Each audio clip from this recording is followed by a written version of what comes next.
New Jersey State activating the Amber Abduction Child Alert Plan.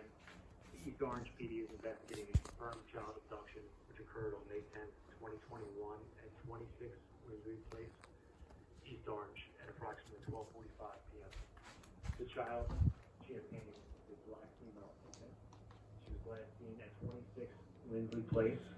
The suspect, Damian Payne, a black male, age 27, was last seen operating a 2016 white Nissan Altima bearing Virginia registration, uniform Papa Foxtrot 604. Yeah, I think you guys are like at least 30 minutes late.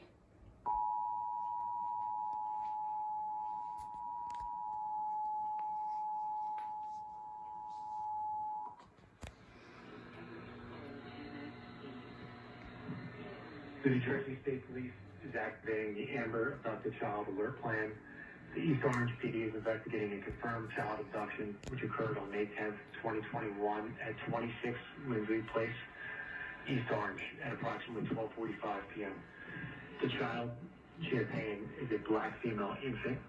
She was last seen at 26 Lindley Place. The suspect, Damian Payne, a black male, age 27. Oh, it's another one of those custody alerts. Bearing Virginia registration, uniform Papa Foxtrot 6043. If they don't have custody, they can't steal them. I probably shouldn't say that. 911.